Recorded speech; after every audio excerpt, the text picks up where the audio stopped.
Hey, Hey, made how it. are you? Hi. You made it home. I'm home. I'm home. How's it going? Hey, how about Yeah, hey Rami. No, because when I tried to click on your live, like when I first went in, it was like grayed out, but I saw your circle and then it disappeared. you? Okay. So I had to go to your page exactly. All right. Well, Anywho, happy Tuesday. Tuesday, I'm sleepy. Me too. I took a nap. I feel a little refreshed. I didn't get a chance. I was trying to. Did we get a chance to enjoy the weekend storm? It wasn't that bad. It wasn't. I was in Florida. Yeah, Cynthia was away out of town, but I didn't think it was that bad. I actually was out working on Sunday. In the rain, it rained on Sunday. It rained all weekend. No, let me take that back. It was overcast on Saturday, like it wanted to rain, but it actually never rained until Saturday night, and then it rains all day Sunday. But it wasn't that bad. I mean, we were supposed to get the back end of Andre Henry, the hurricane, Mm-hmm. but I didn't think it was as bad as they were predicting that it was going to be. I mean, it was like breaking news all day. Wow, wow, wow. I'm glad everybody was safe. Yeah, it wasn't that bad. Okay, good, good, good. So today we are talking. Oh, just got back from Florida, took a nap today. I was exhausted. I was at my closing, like my eyes were crossing. I was like, I just need to take a nap. Everything was smoothing though, right? For the most part, yeah, it's done. It's done. That's that is. By the window. I hope my computer doesn't die and my ring light doesn't go out. Let's chop it up real quick. Yes, let's chop it up. So today we are talking about becoming real estate agents. And I know I brought it up because a client of mine recently asked me, and I get the question a lot from people. So I figured we could talk about it today on Realtor to Realtor. Okay. So you want to go into how you became an agent, maybe, or no? Sure, sure, sure. So for me, if you've listened to me before, everybody knows I love real estate and I've loved it even before becoming a realtor. Oh, did we introduce ourselves? Even No, though people we didn't introduce ourselves today. Even though, no, we didn't. Let's introduce ourselves. we So, did not introduce ourselves. hey everyone, I am Sayeeda Moore with Remax First Realty 2 in Cranford, New Jersey, licensed real estate professional. Yes, I like that. 18 years in the game. 18 years. And my name is Cynthia Lubin. I am with Compass, New Jersey Real Estate, and that is in Montclair, New Jersey. And I have been a licensed agent for 4 years now. And as I was about to go in to talk about, I became a realtor 4 years ago, but my experience in real estate began around 2004 to 2004-ish when I was a mortgage loan officer. And that's when I became fascinated with real estate and everything for me. Like every role that I've been in since then has always been like, I want to be as close to real estate as possible. So after the market crashed, I went into accounting mode.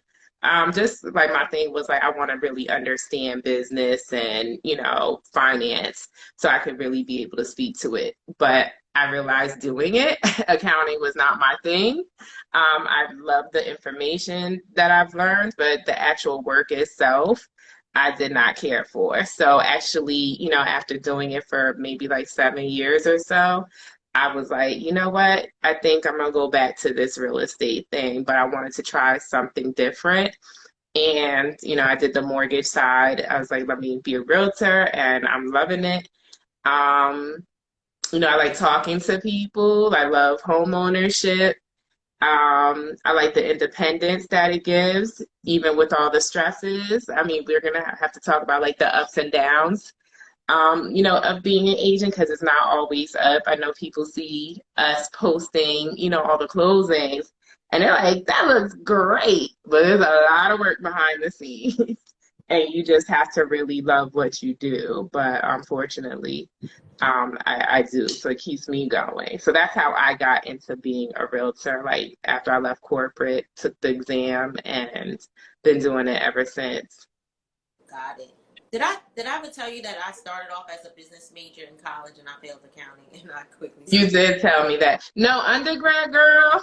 That's why I had to go back to school. Undergrad, it was a wrap for me in the business program. I had too much fun my freshman year. Undergrad. It's hard. It wasn't even about the fun. I just could not understand the accounting act. Did not click for me. No matter how hard I tried. I think I even tried with a tutor. It just didn't click. So, Hmm. no, I don't think accounting. It's everything, girl. Everything we do has to be recorded. And when you put everything on paper, it's very fascinating. I get into my geek mode. Yeah. So how I became a real estate agent in 2000 and 2002. I think 2003 was when I hung my license. I passed the exam in 2002. I hung my license in January 2003. So how I got into real estate, I was laid off from my job 2 years and 2 summers in a row. And the first summer, I looked into doing real estate and thought about it. I was looking at real estate online, and I said I was going to do it, but I never did. Well, I actually got a job, and then the second time I got laid off, I said, you know what, forget it. I am going to go ahead and get my real estate license this time around. I started getting fascinated with looking at properties, driving by properties, and saying I wanted to own stuff. And so I figured when I would one day buy a house that I would want to work as my own agent. It never crossed my mind to hire an agent. I don't know why. Um, Like I just become an agent. yeah, and my landlord, can you hear that noise? Can you hear a lot of noise behind me? Can you hear a I lot don't of hear anything. Mm-mm. sorry, it's a loud truck outside. I don't know, it's something working. No, I heard you fine. Um, my landlord at the time was a realtor. She was a part-time agent, and I think she was getting ready to retire from Verizon or some company, and she sold a couple of houses. She was the only realtor that I knew, actually. But I never asked her like what she did, how it worked, or anything like that. The second summer that I got laid off from my job, I just decided I was going to go to real estate school full time because I didn't have anything else to do. I was home, I was bored, I didn't want to work a temp job, so I went to school full time. Did the class, got my real estate license. I'm sorry, passed the class, set for the state exam, passed the state exam, and then I got a full-time job. But even though I got a full-time job, I still went and hung my license so that I could be a licensed realtor. And that was in January 2003. And then I think somewhere like 3 years later, somewhere along the line, I think or a couple of years later, I sold my sister a house. Yeah, sold my sister and her husband a house. And yeah, been doing it ever since. And I really enjoyed it. Um, but yeah, it was nothing other than I think being bored at home that prompted me to go ahead and look at. And I used to get the real estate magazines. Mm-hmm, Had real estate magazines that in the rack when you would leave out of the supermarket. mm-hmm, mm-hmm. I would pick up those magazines and I would go through those magazines. But I didn't know anybody in real estate. No, I'm sorry, I did know somebody in real estate. My girlfriend's aunt was a realtor. Mm-hmm, mm-hmm. But did she really talk about it or? But that's the thing. I never had a conversation with an actual realtor to ask them like, "What do you do? What does this job entail?" Nothing like that. I decided that I wanted to do it, and that's what I did. Okay, so how long? Let's talk about the exam because that's also a question I get asked often. I don't hear anything. You're fine. You look good. And it's the street. It's my neighbor who works for the city with the street sweeper at 7 o'clock. You looking like Because I what met in the world? and I can hear her right after. I'm like, why is he with the street sweeper? I hear you fine. I hear you fine. But I was saying that often get asked, how is the exam? And people also ask me like, what schools do I recommend? Do you have a particular school that you recommend? So I went to Weichert real estate school. Now, I don't know if Weichert real estate, if they actually still do it. They may. I'm not sure because I The have, school? yes. Is there? I feel like they have like a huge campus in Parsippany. Okay. Oh, did you see Yeah. Anastasia? You are a little blurry, I will say. Okay. So my mic is all the way up. I'm not sure. I'm not sure if they still have a school. I went to the school in Westfield. It was in a little hotel room in Westfield. Hmm. Um, Hmm. that's where I went to school. I'm not sure if Weichert still has a school, and I did look at a couple of schools online, and I don't know why I chose Weichert, but I did. I chose to go to Weichert. Um, I went. Hmm. I went the full 2 weeks straight. Um, I didn't do part time. I wanted to go and get it out of the way. And as soon as I passed the class, I went to the exam right away as well. So Hmm. everything like right away, just so it would be like still fresh. Fresh in your mind, fresh Yeah. in your mind. I think for me, I think I had just left corporate. I probably got fired too. I was like, what else? So, I just took the opportunity to go full time. Same logic, like let me just knock this out really quickly. I don't remember the name of the exact school that I went to. I know it was like in Jersey City. I wanted to be in the Jersey City Hudson market, so I figured that was a opportunity for me to start networking. And, I did the class full time. I think it was about 2 weeks, maybe even one. It's probably 2 weeks, right? It's 2 weeks because it's 75 hours. So Okay. I had to So do yeah. it's 2 weeks full time. Okay. So yeah, I mean, I did that. I did, start establishing networks. And, once I completed the course, same thing, like I immediately took the exam and fortunately I passed on the first shot. So did I. But So did I. huh? Yeah, Yeah, yeah, so yeah. I was like, this is it. yeah, I know that. I know some people that have taken it and they've had to take it multiple times. But yeah, I did take it on the first try. I actually said I did not take my test immediately. I took a 10-week course, one time per week. 2 months after I finished, I did my school exam when I was confident in the material. Okay, that's Ashley. Yeah. Me, I need to like regurgitate. So like while the information is here, Did I this need to like get it out the way. study hard and took. Then studied hard and took it. So yeah, I took it at right away, and then after I passed, I jumped into I was with Keller in Hoboken for a while. Hey, Christopher.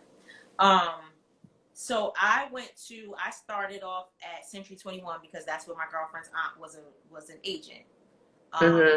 she was the only person I talked to.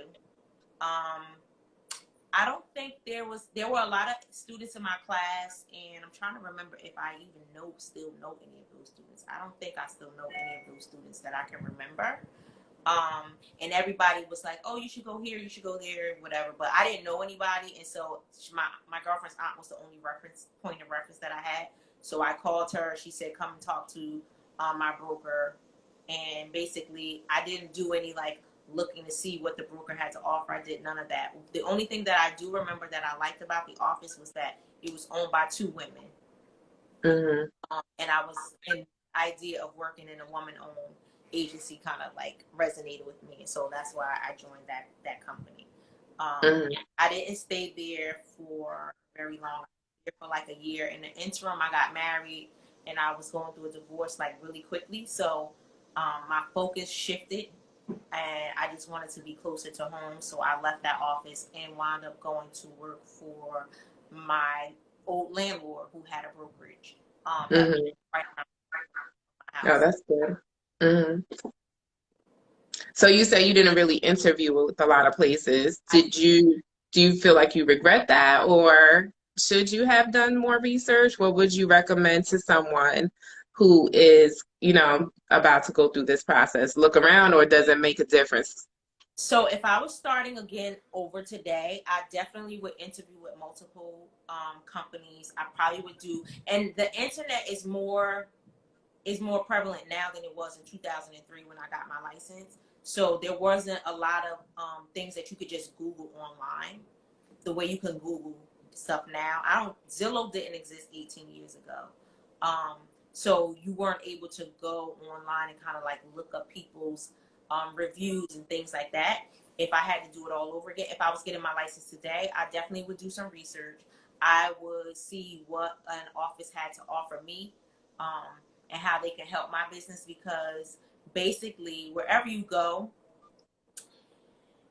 you are essentially your own boss, right? So you should go somewhere where you feel like that office is going to help you elevate or grow your business, not just like you're another body in the office. I had Mm-hmm. a Groupon discount for our class, so he was great and gave us lots of real examples. So I think that answers the question, like, does it really matter? Because I feel like, well, part of the question, I think a lot of people are very concerned about what school to attend. Ashley just said she used Groupon. But I don't think the school matters because the information is the same, right? Mm-hmm. Now, I don't know if it's the same. I'm going to show you something. I have a Weichert book, so I don't know what information is in like the regular book when you go to it's the Professional School of Business. I think a lot of people go to. I literally Mm-hmm. have a Weichert book, like everything was Weichert. And go ahead and talk. I need to get my charger because my light is going to go off. So if you want to just Okay. out what you're going to do, and I'll be right back.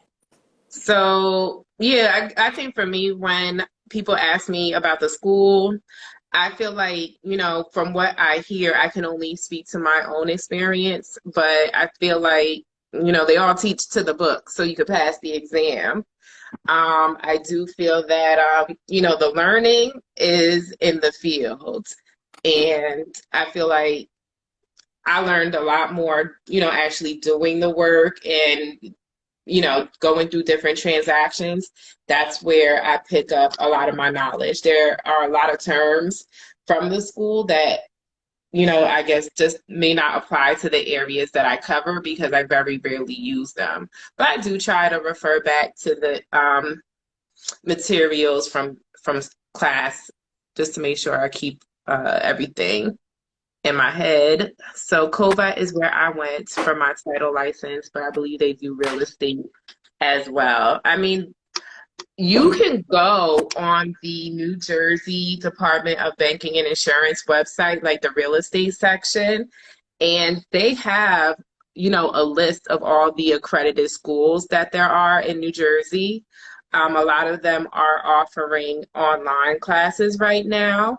So it makes it much easier. Like when I went, I don't even think virtual classes were allowed. Probably. So the fact that you can be at home and, learn and take the exam, I think that's great if that is something that's been on your mind. Yeah, I think that they're offering the exam now virtually because of COVID. Of course, yeah. So, that makes it really easy to go ahead and, not study at your own pace, because obviously you have to take the class during the time that they give the class, but in the comfort of your own home. Who did you say you took your class with? I don't remember the name of the course. I know it was in Jersey City somewhere. But again, I was just saying, like, I don't know if it really matters. They all speak to the book, I feel like. Right. And I think the thing that may differ most between classes, like the dynamic, Right. maybe if the instructor has been doing it for years, they have a little bit more insight, for the students, or depending on who's in the class, like everyone brings different things and experiences that they can speak to. So I think that's what actually varies the most, not so much like what school is best. Right. Yeah, I don't. Yeah, because you're teaching to a state exam, so everybody's getting the same exam to a certain degree. So that part doesn't really matter. I definitely think it helps, depending on exactly what you said, like to the degree of whoever's teaching the class, what kind of real world um, knowledge they may be able to have, and mostly everything that you learn in the book. It's not like it's nothing like real world experience, and being out in the field. I do remember my very first deal I did with a wonderful agent. Her name was Grace Kason. She actually was the real estate agent for my girlfriend when my girlfriend bought her house some years before I got my license. And I wound up working with her later on when I went to another brokerage where she was working at. And one of the things she said to me was I didn't tell her until the transaction was over that was my first ever deal. And this was the house that I sold to my sister and my brother-in-law at the time. And she said, I would have never known this was your first transaction. Wow. And faking it till you make it. But I definitely never, and I tell agents because I've come across new agents that, they always, like, we have conversations with you sometimes and they're like, I don't know because I'm new. And I definitely tell agents, never tell anybody that, I'm new. If you don't know something, just say, let me see if I can get the answer for you. Because a lot of times people don't want to give you a shot or a chance because you're new. Nobody wants the neophyte. Nobody wants the person that's never done a transaction before. Especially when you're handling this is the most biggest transaction that a person could ever make in their life. If you're handling, and it involves money, right? You're going to work with a buyer who's writing a check for, some almost close to $500,000 in some cases. And they want to know that they're working with somebody that knows what they're doing. So I never, if there was a question, I never asked the question in front of her. If I didn't know something, I would go back to the book and I would ask the question, and that's how I learned, right? But I never ever acted like I didn't know what I was doing. I showed up, and when it was time to do an inspection, I was there. I followed the inspector around. I took mental notes of what was going on and those type of things, but never was like, what is that? What is he doing? Never acted like I didn't know what I was doing. Just because I was learning. I was learning on the job. Girl, you made me think about mine. I was like, I don't know how I made it through that transaction. Yeah, I was learning on the job, and and when we closed, literally when she handed over the keys, I was like, this was my first transaction. And she said, are you serious? Like, Okay. This is my very first transaction. Awesome. You made it. You made it. I was about to say, like, as I was listening to you, I was thinking about my first transaction, and it made me think about like how important it is to have a good team and why it is important to kind of interview the people that or your broker that you're going to be hanging your license with. Because I know for me, and fortunately I did have a good office. Like I said, I was at Keller at that time. But I remember like this high level, executive that I had become acquainted with when I was doing accounting work. He just reached out to me like, oh, I'm ready to buy a property and I want you to represent me. And he knew it was my first deal, but he was like, I trust that you'll be fine. So he traveled a ton. So I was the one like going to all like the houses by myself, recording stuff, and his budget was pretty nice. So I'm like in homes that I'm just like, oh my goodness. And I remember we put an offer in on a condo. It was accepted. It's like right on the water, in Edgewater. And I remember going to the inspection, and my client, he lived not too far. He just happened to be in town. Otherwise, he would have let me just go. But he happened to be in town, and he came, and I mentioned to the agent, like, oh, this is the first time he saw the house. And he was like, what? Like, he's never seen the house before. And he was like panicking because, again, like you said, this could be a big transaction for him. You don't know the relationship the listing agent has with the seller. So you don't want anything to go wrong. And I think his biggest concern was like, what if he sees this place and, he doesn't like it?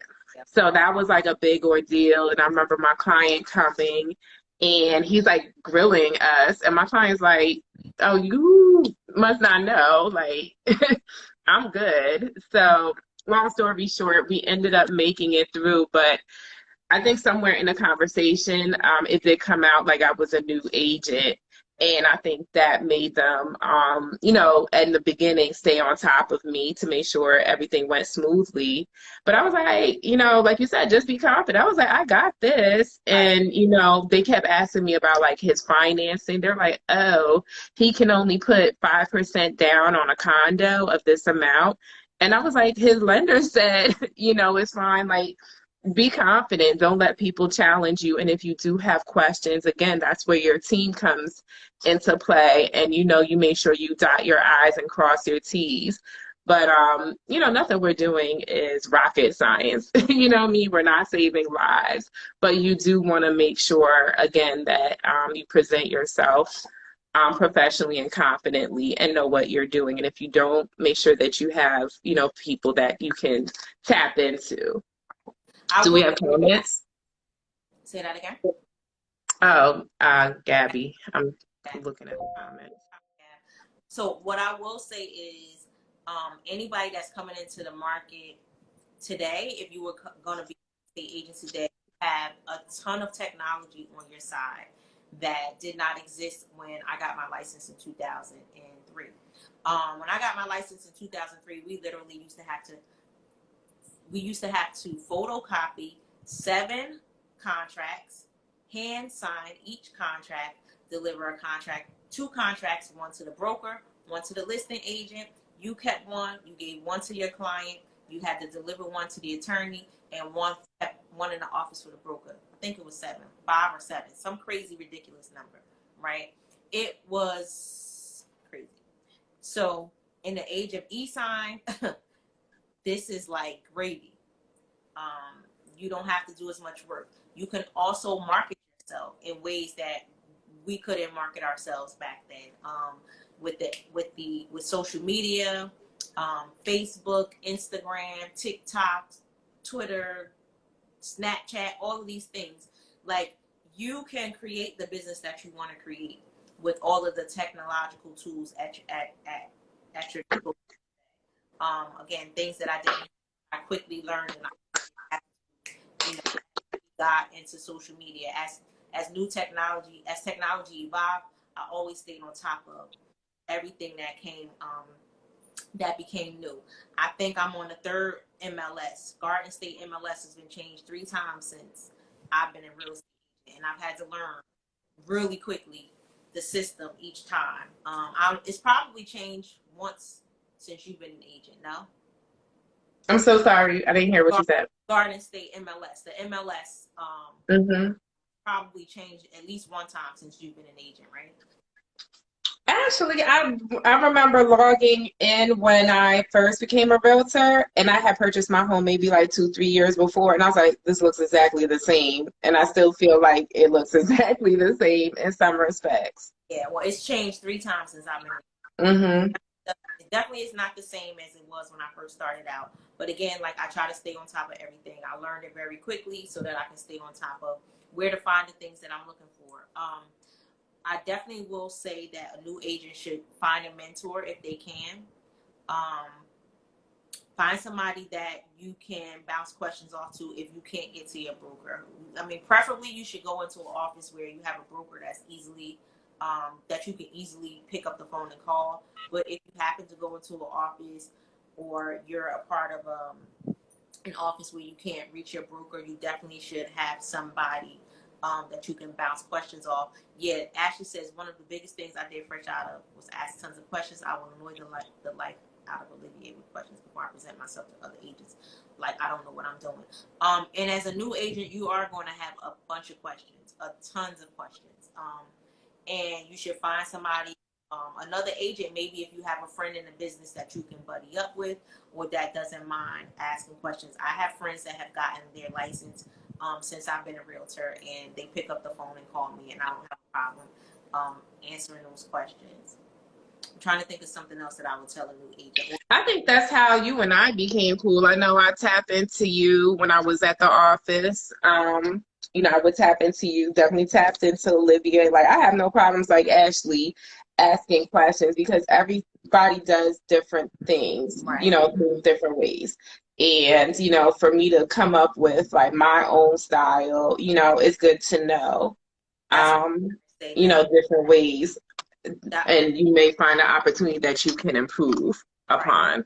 That pick a style, your style. Like there's gonna, like, you don't have to do your business the way somebody else necessarily does their business. There's gonna be things that work for you in your business that may not work for somebody else in their business. So you should find what works for you and roll with that. I definitely think that you should pick a niche and not try to be all over the place. Like start off very focused on, if you want to work with just new buyers, right? As a new agent, a new buyer is new to this, might be new to real estate just like you are as a new agent, and you could be teaching your buyer how to buy a house. Could be your learning experience, right? You're learning these things so that you can teach a new buyer how to buy a house, and then find out what works for that buyer and duplicate it duplicate it and figure out what works for each of your clients, right? So that you know um, what style works with certain clients. Some clients are very serious and they want their agent to be very serious. Some clients are silly and they like an agent that's like, happy go lucky. Pick something, find a way to resonate with your clients. Now, if you just want to work with people that are just fun, you have the opportunity to work with whoever you want to work with.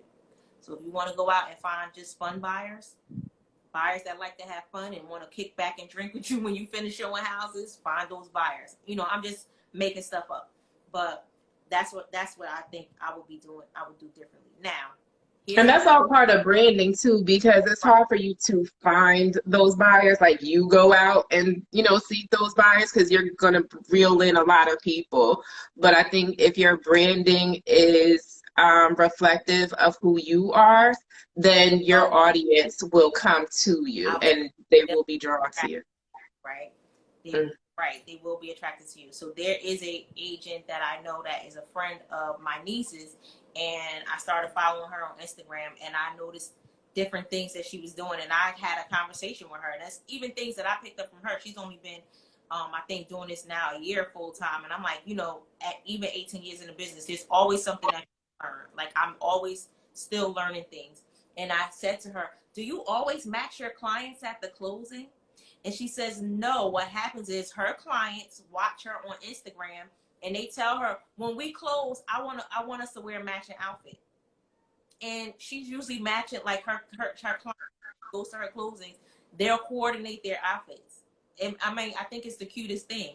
But I'm like, Hmm. the way that she's endeared herself and that she's branded herself on Instagram, that people call her like, I want to work with you. I can't wait till we close so that we can coordinate outfits so that we can do the same thing that you did with something else. And I think it's like the coolest thing.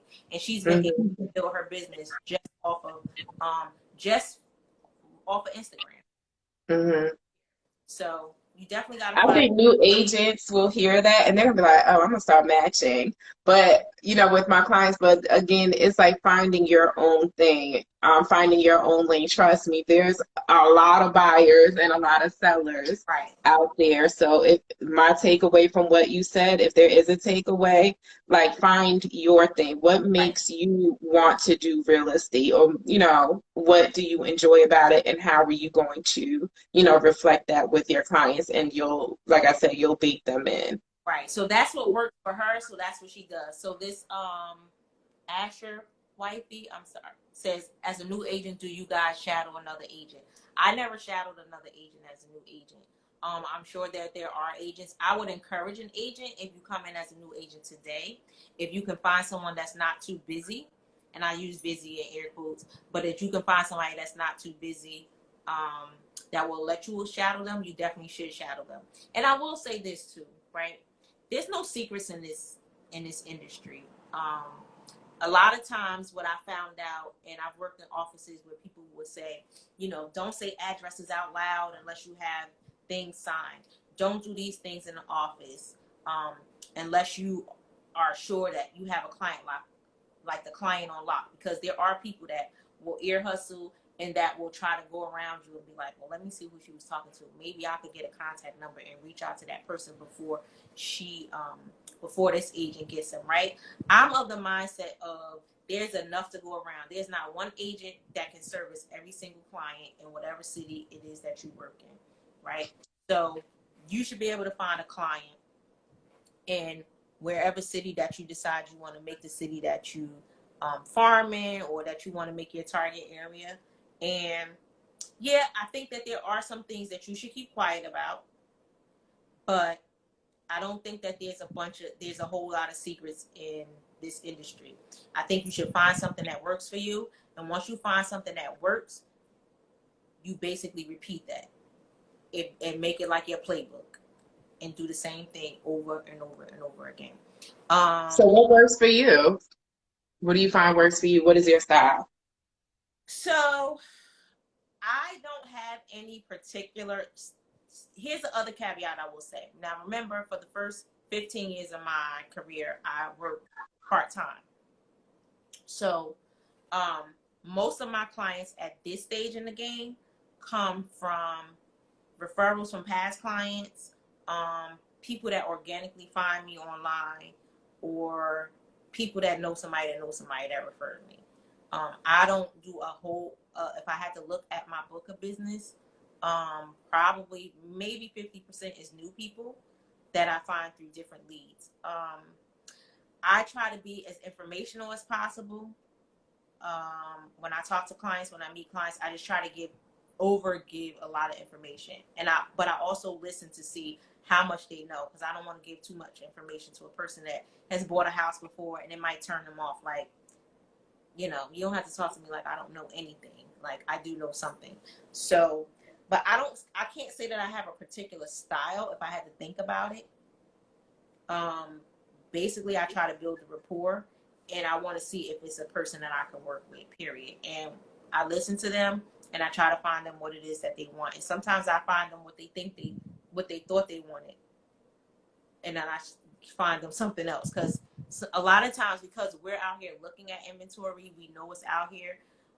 If you listen to somebody, they don't always know what they want. I'm just going to read these comments real quick, and then I want to ask you the same question. Ashley said, I did role play with a friend who worked for Zillow. He gave me the rundown of how call works beginning to end. That gave me the blueprint. After that, you just practice and repeat. That's a good idea, Ashley. I need to have a conversation with you about that. I was saying the same thing. I saw her comment. Like, Yeah. what did she gain from that conversation and that role play? And actually, we're supposed to have a role play, right? I think 2 calls back we said we were going to set up a role play with buyers. So that's something that we should do. We should try to do sooner rather than later. She shadowed some people at open houses. Gabby, after working with Sayeeda for a short amount of time, her style is to keep composure in the most stressful situations that clients love her and appreciate her.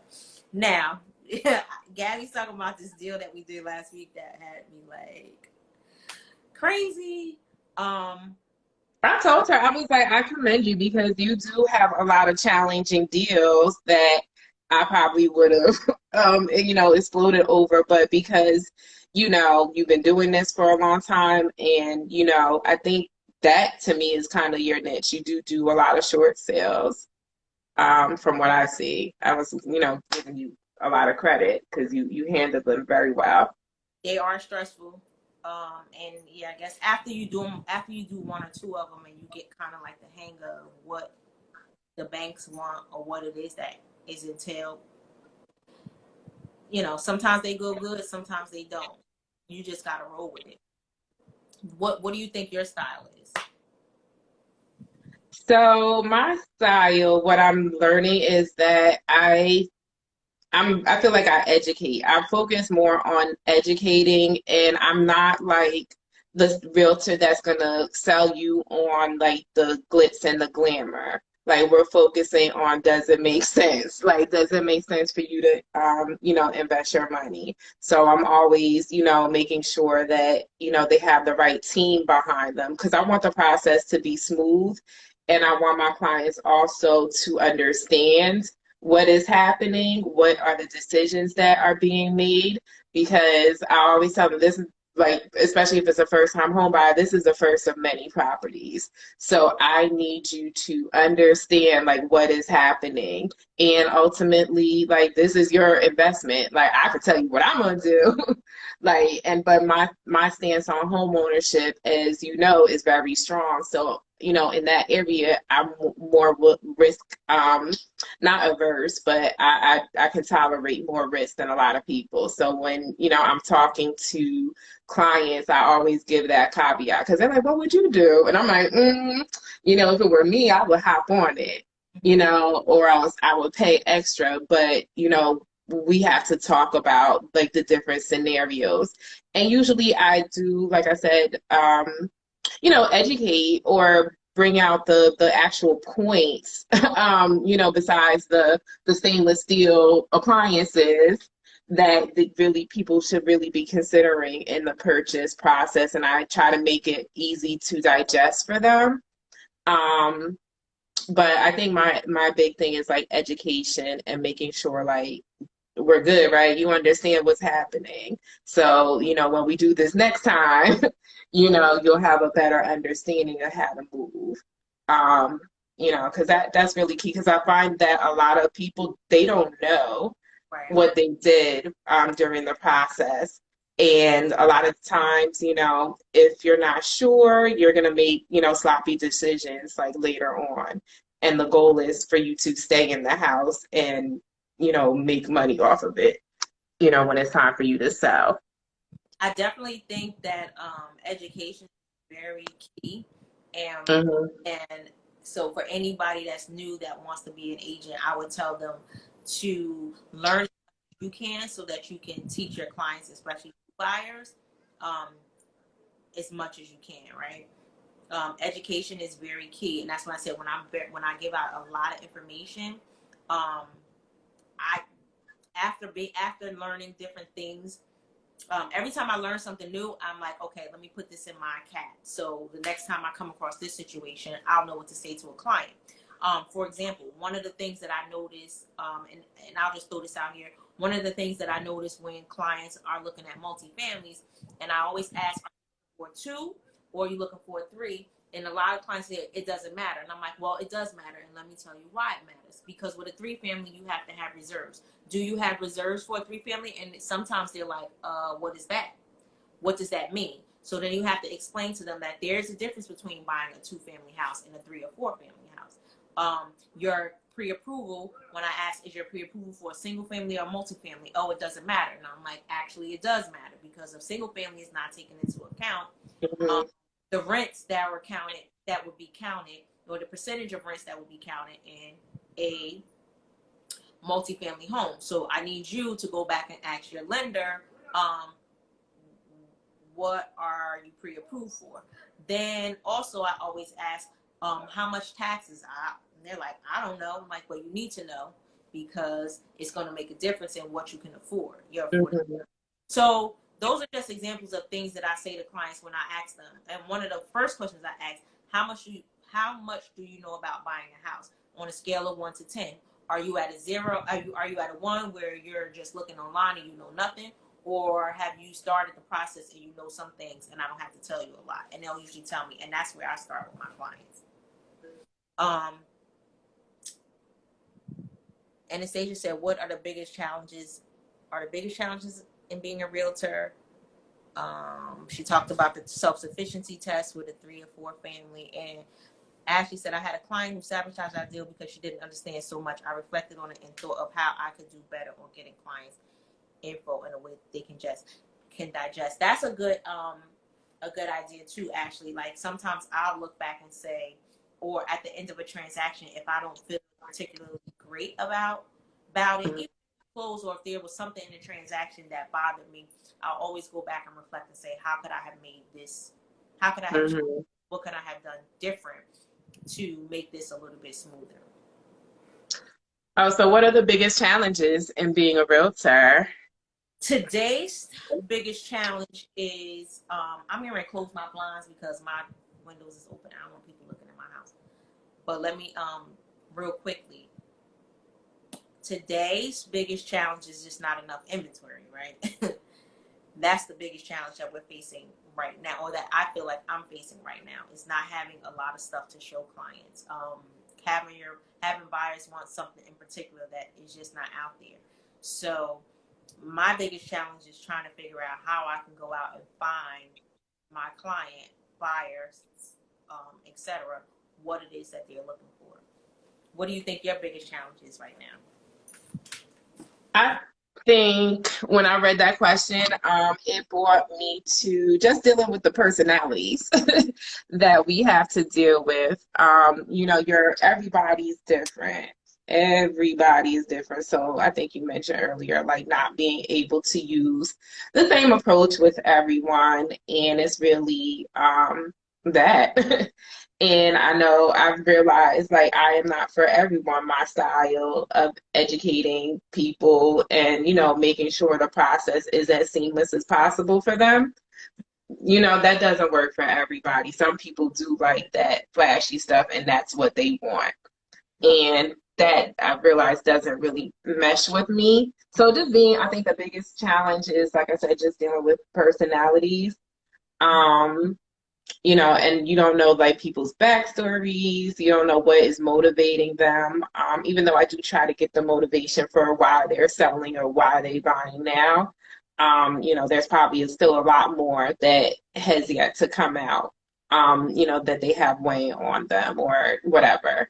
So I think for me, it's just managing through that process, like Ashley said, making sure after a transaction that I kind of regroup and make sure that I give myself time to release because it is a big challenge. And, people watch TV and, they know the process based off of Property Brothers or something.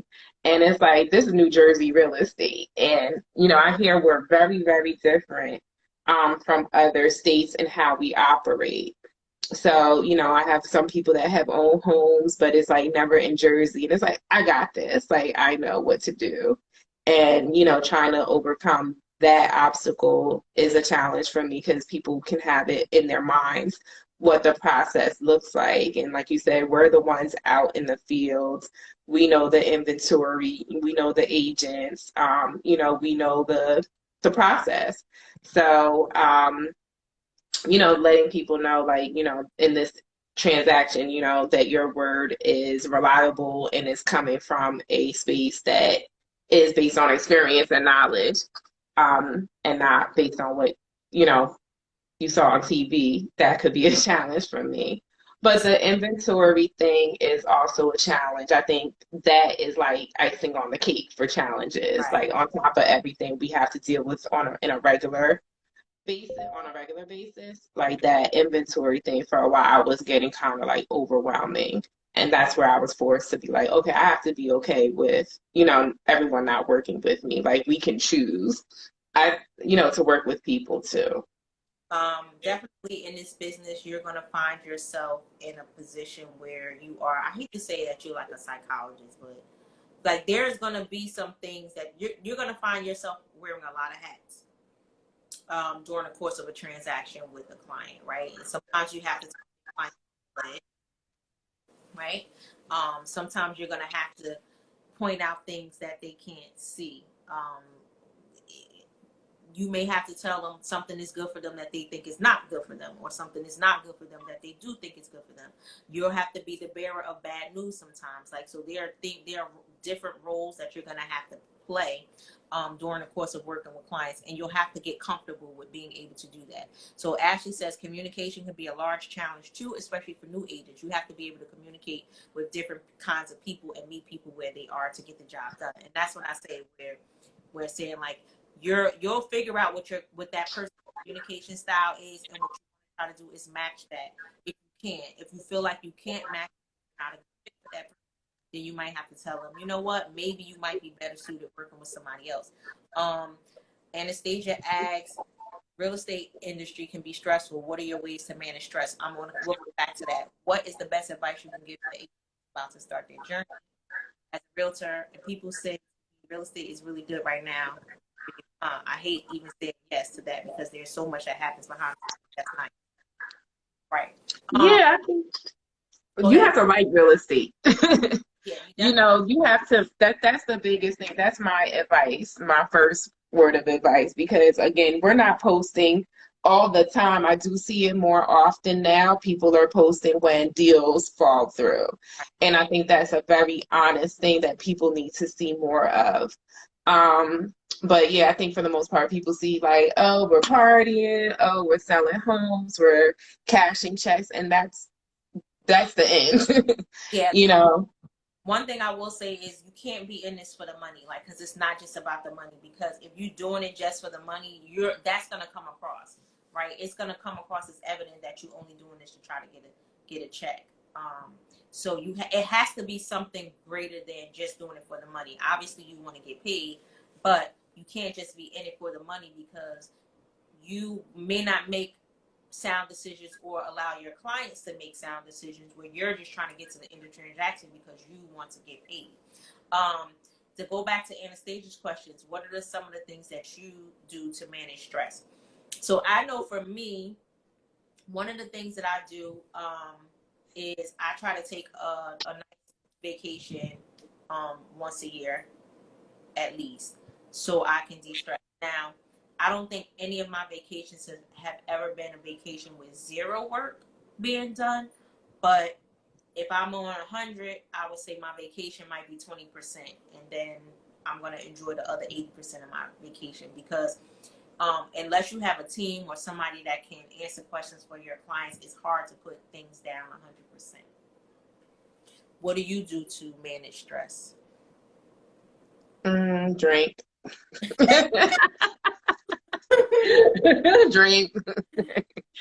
No, I'm just joking. I do drink, but that's not how I manage my stress. I think for me, I love spas. Um, I am probably overdue for one, but I do try to like connect with my friends and family.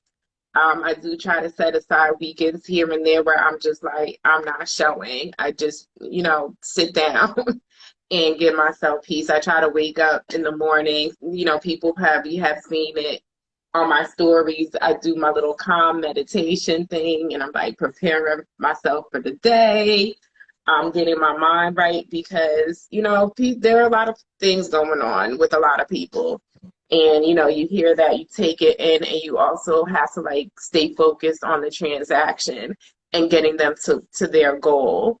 In the midst of all of that, which can be a lot on your mind. And in the midst of that, you're dealing with your own personal Right. stuff. So for me, again, I love the spas. I try to meditate. Ashley, I've been hounding her. Not so much recently, but I want to get into that yoga. She looks like super fit. That looks great. I know. So just taking care of myself, eating right. But I do find myself working more on vacations than I would like. But that's just because I'm like, I really do enjoy it.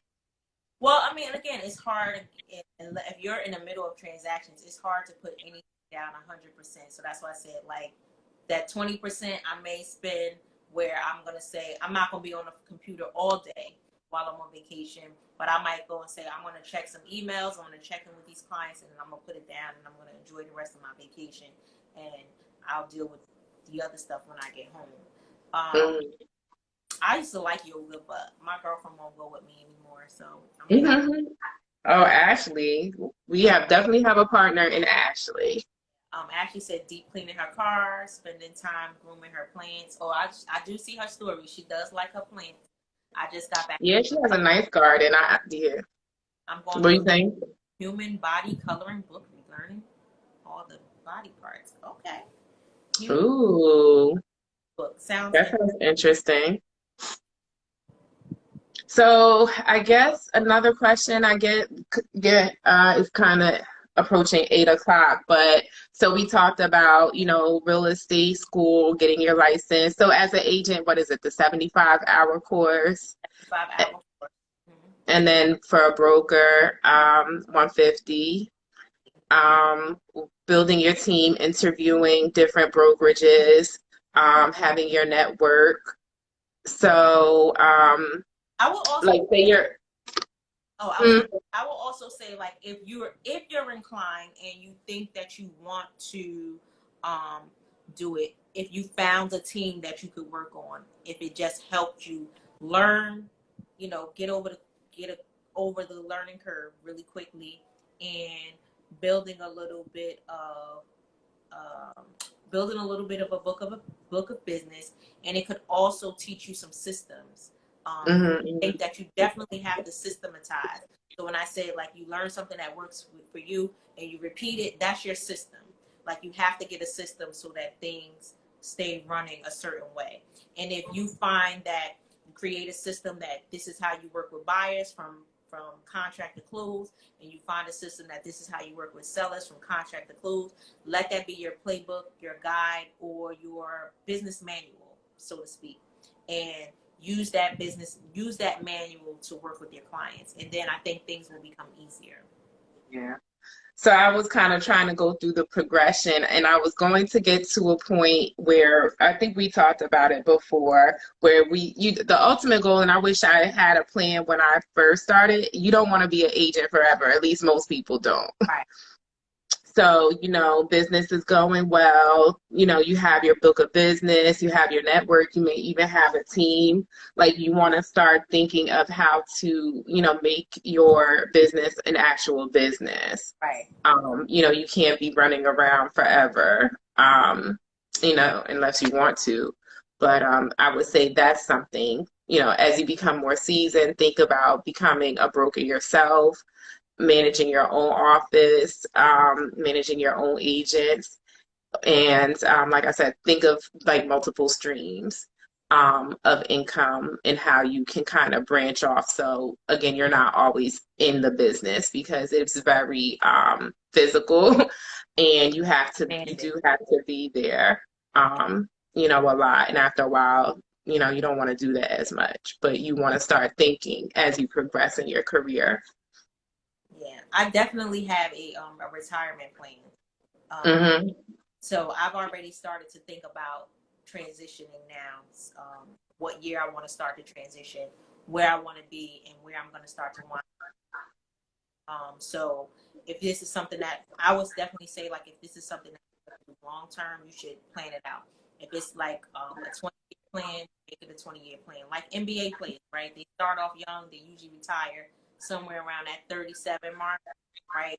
They got this finite time, a certain amount of time that they're going to see what's going to happen in their careers. I'm going to my career because by the time I would say about 57, I don't want to be out in the field anymore.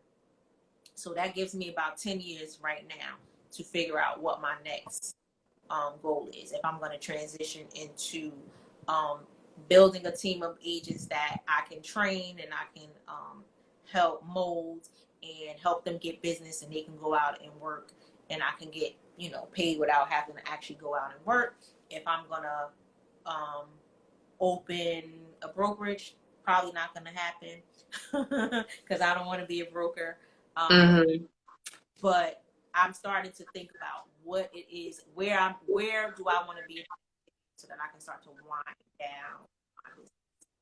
Yeah, I think for me, when I became a realtor, it was like, just be a realtor.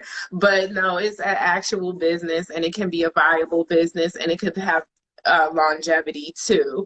But what's that? And it's a business you can sell if you do it right. And you can sell your business. Exactly. So I would say, like, don't get distracted when you see, the post on Facebook, like, this is a real operation, and kind of approach it as such. Anastasia says, what's your take on building a team? I think it's important. Ultimately, that is something that I want to do. Again, I think my business is growing to a level where I can't be running around with everyone.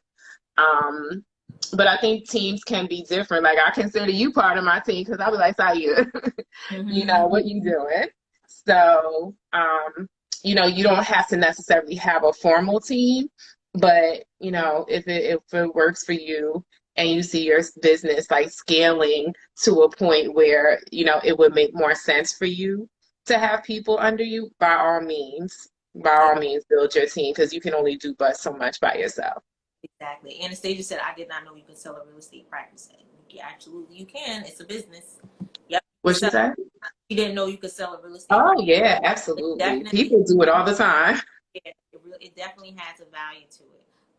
let's just say, like, say you were a I don't know, $50 million producer, right? I'll just throw some number out there, and you had a book of clients, um, and those clients, year after year, all they did was refer other people to you. And you have some agents that they have people that they know that you're busy, but they're like, no, I'm going to refer my cousin so and so to you, and they're absolutely not going to work with anybody but you, right? So if you know that you've built up these relationships over this certain period of time, let's say 20 years, and you know that every year after year you're going to get 20, 30, 40 referrals, that's tangible. That's worth money. So when you're getting ready to retire, you can certainly tell somebody like, these are my this is my book of business. These are my clients that I know I'm going to continue to get business from. So this is the price that I have for this. If you pay me this amount of money, then these contacts become your contacts. This business becomes your business. I wonder if I can sell my mortgage business. Oh, why not? Package it up. You gotta do your LLC and all that stuff. She said you just guys just gave me another mission. Anastasia is great. I see big things. Now, Anastasia, you your business is worth some money, for sure. You can definitely probably sell your mortgage business. You just have to sit down and figure out what kind of business you get from repeat business, and what does it cost you anything. If it doesn't cost you anything, and you know you're going to get this repeat business every year, in and out, no matter what, that's worth something. So when you start to wind down your career and say, I'm going to stop working, but I know that this client that I helped get a house 10 years ago now has a kid that's going to buy a house, and then when those kids have kids, they're going to refer them to me. That's worth money. You just have to put a price on it.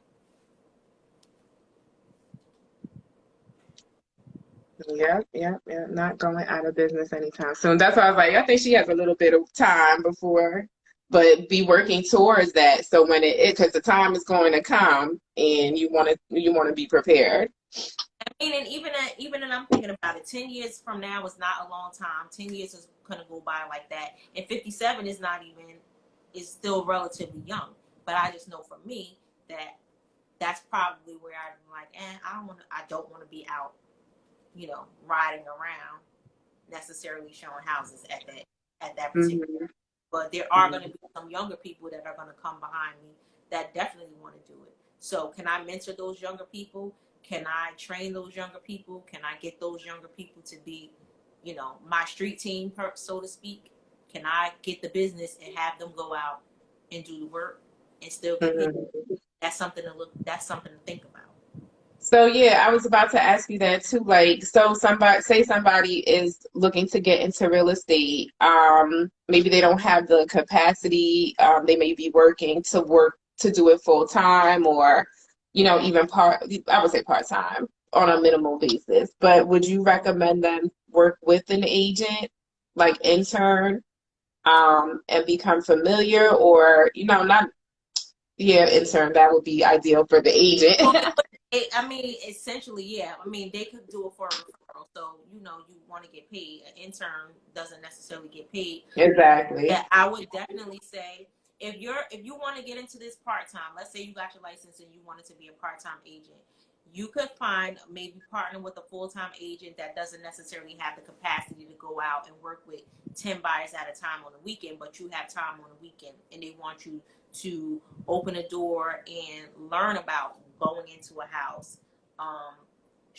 being able to show a house, going and shadowing a home inspection or something like that. Absolutely, I would say that would be a good idea. I mean, when I started, I was a part-time agent for 15 years. Um, the very first deal came to me was my sister and my brother-in-law. The second deal was a friend of my brother-in-law, and then from there, most of the deals just became, oh, I know somebody that wants to buy a house, or I know somebody that wants to sell a house, and then me going and meeting those people and taking a listing or working with the buyer. So most of your clientele is going to initially probably come from somebody that you know. You definitely want to tell everybody that you're in the business, that Tell everybody you're in you the want to tell business. everybody that you're in the business. You don't want to be a secret agent. And show up and do the work. That's what I would say. Anastasia said, how do you guys keep yourself motivated? I'll let you answer that first. I think for me, at least right now, again, I'm doing what I love. So it's not very hard for me to stay motivated. Like I have to be really, really exhausted, um, not to want to do real estate, but I find enjoyment in it. I love it. Like problem solving. I like the people that I work with. I like seeing my clients purchase homes, and building wealth and creating communities. So for me, it's not difficult at all. So if I'm answering that question honestly, I will say that as of late, I have not been motivated. Right. Um, I am going to take some time to reset to build back up that motivation. But if I was trying to keep myself, I mean, I definitely love real estate. That's the only reason why I got into it, right? But I have been finding it hard to stay motivated as of lately. But Like, that's why I said at this moment in time, because I'm only 4 years in, you've been doing this. Like I don't want to get to that point. So that's why you kind of have to always reinvent yourself too. right. So it doesn't. That's what I'm working on right now. I'm working on the shift, the reinvention. Mm-hmm. Figure out, trying to figure out how to get back motivated and stay motivated. It's almost, I kind of feel like I lost my mojo a little bit, and I'm trying to find it. I want to get it back. I got. Mm-hmm. Mm-hmm. And Well, I know, like I say, you're good with them short sales, so. I don't hate it. I will definitely say that. Like, I'm not like, oh, I want to put this down, because I'm not at that point where I want to quit. But I Mm-hmm. definitely am trying to get motivated again. And that's an honest answer. It's like that. I can't hear you. No, I said that's my honor. That's an honest answer. All right. So it's Went over. 8:10. This was a good conversation. Mm-hmm. I hope Okay. that some agents or people that were thinking about real estate got something out of it. I hope that if you are a new agent, or there's something that each of us could share, something that each of us shared that might make you look at something a little bit differently. I know Ashley definitely shared some information about Zillow that I want to get some more information about. Maybe that's a conversation that we can all have again together, because that was helpful. But if you have any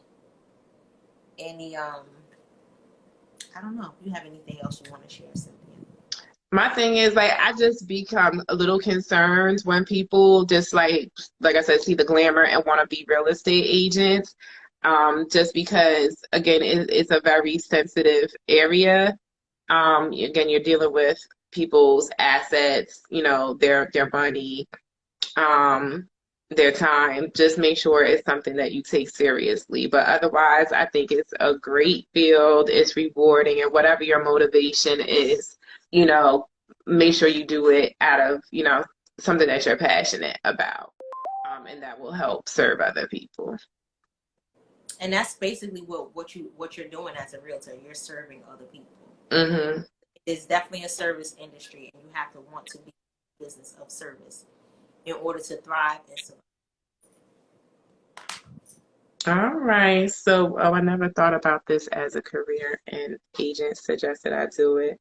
So, yeah, I don't know how much you caught. That's my friend Al. Hey, girl. I don't know how much you caught. I just saw your name for the first time.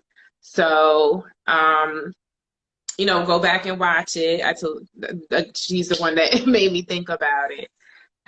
Go back and watch the video, and I do want to regroup with you, Al, and definitely talk to you now that you put that out there because, again, I'm looking to build my team. And if you're interested, in it, we could talk some more if that's what, if it still sounds like something you're interested in. I will say this: it can be fun. It can definitely be fun. It's not always fun, but there are definitely aspects to real estate that can be absolutely fun. And I do say that I the most joyous part of it to me is when I hand over the keys to a client, or when I go back and visit a client and they say, I really love my house. Like that does Isn't it a great that does feeling? give me a good feeling, because I'm like, at least like I contributed, and I did do something that, you Hmm. know, has contributed to this person's family and has made them happy. So I definitely do get joy in that. All right. Well, congratulations, Al. It is a wonderful feeling, Sayeeda. That's what brings me joy too. Did you see my client's picture the other day that I posted? That kiss on the counter. I was like, I need all my clients single or Buddha to recreate that. That was just awesome. I need that energy. But it was a great feeling to see them, especially like with that process. That's why I said like, the love thing, like looking for the Prince Charming, they were the main ones, like they wanted something moving ready. And through explaining to them and educating them, like they landed on a great home and it definitely needs some love. But as you can see, they are off to a great start. So that made my day. All right. Well, it is 8:14. We can keep talking about this all night. Girl, don't get me started. All right. We'll see you guys next week. See you guys next week.